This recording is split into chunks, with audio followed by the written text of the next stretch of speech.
وزیر اعظم شہباز شریف صاحب 2 سال کے دوران 60 کے قریب غیر ملکی دورے کر چکے ہیں۔ ہر دورے میں لاتعداد ایم او یوز سائن کیے جا رہے ہیں۔ یعنی لوگ اب ٹی وی سکرینز کی طرف بھی نہیں دیکھ رہے، پوچھتے بھی نہیں ہیں، تفصیل جاننے کی بھی زحمت گوارا نہیں کرتے ناظرین۔ اور میرا خیال شاید حکومت بھی اب یہ تکلف چھوڑ دے کہ جناب فلاں گیس میں، ٹرانسپورٹ میں ایم او یو سائن، سیدھی بتا دیا کرے کہ ایک فارم فل کر لے فارم 47 کی طرح، اس پہ لکھ دیا کرے کہ جی اتنے ایم او یو سائن ہوئے ہیں۔ دورہ ملک ازبکستان، تعداد ایم او یوز 36، اگر کم لگے تو ایک زیرو لگا کے 360 کر دیا کرے، یہی کیا کرے۔ ایسی غیر ملکی دورے یہ گھر بیٹھے کر لیا کرے، اتنا کرایہ بچ جائے گا، اتنے ہمارے اخراجات بچ جائیں گے۔ ازبکستان نے یا کسی دوسرے ملک نے اعتراض کرنا ہے بھلا کہ جی آپ سے ہمارا کوئی ایم او یو سائن ہی نہیں ہوا، آپ نے کیوں کر دیا؟ مذاق بنا کے رکھ دیا ناظرین۔ میں سنجیدگی سے بتا رہا ہوں کہ ہم نے ان غیر ملکی دوروں کا مذاق بنا کے رکھ دیا۔ ہمارے لیے ایم او یوز کا مطلب یہ ہے کہ جب کوئی غیر ملکی سربراہ ہمارے وزیر اعظم کو ملتا ہے تو ان سے اچھی باتیں کرتا ہے،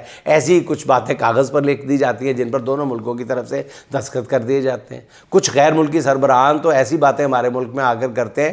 گزشتہ 4 سال کے دوران ہماری حکومت اور وزیر اعظم کو صرف ایم او یوز پہ ہی ٹرکھایا جا رہا ہے۔ حکمرانوں نے $100 ارب سرمایہ کاری کے دعوے کیے، مگر عملی طور پہ ناظرین آپ نے نہیں دیکھا، ایک سنگل ڈالر بھی پاکستان نہیں آیا۔ ڈالر کا تھوڑا سا وہ ٹکڑا پھاڑ کے ہی دے دیتے ہیں، وہ بھی نہیں آیا۔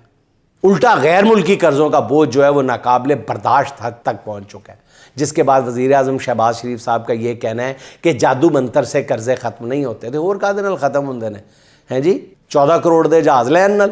خدا کا خوف کرو میاں صاحب، خدا کا خوف کرے وزیر اعظم نے، سوچ سمجھ کے بات کیا کریں۔ اپنی طرف سے آپ نے بڑی جگت ماری ہے، جادو منتر سے قرضے ختم نہیں ہوں گے، ملک میں براہ راست سرمایہ کاری لانے کی ضرورت ہے۔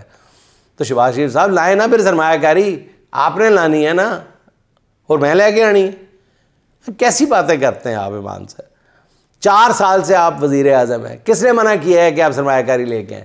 بلکہ بتائیں آپ کتنی سرمایہ کاری لے کے آئیں، کسی دن بیٹھے نا اسی تمطراق کے ساتھ قوم کو بتائیں کہ آپ کتنی کل سرمایہ کاری پاکستان لے کے آئیں۔ الٹا دہائیوں سے کام کرنے والی ملٹی نیشنل کمپنیاں ایک ایک کر کے ملک چھوڑ رہی ہیں، دھڑا دھڑ ملک چھوڑ رہی ہیں، ایسے ملک نیچے گر رہی ہیں جیسے بیری سے بیر گرتے ہیں نیچے۔ اب تو سیکورٹی اینڈ ایکسچینج کمیشن نے ان 125 غیر ملکی کمپنیوں کی باقاعدہ فہرست جاری کر دی ہے، جو اس سال 20 جنوری تک پاکستان کو ہمیشہ کے لیے خیر بات کہہ گئی ہے۔ دوسری طرف پاکستان کی ایکسپورٹس ہیں مسلسل نیچے گر رہی ہیں۔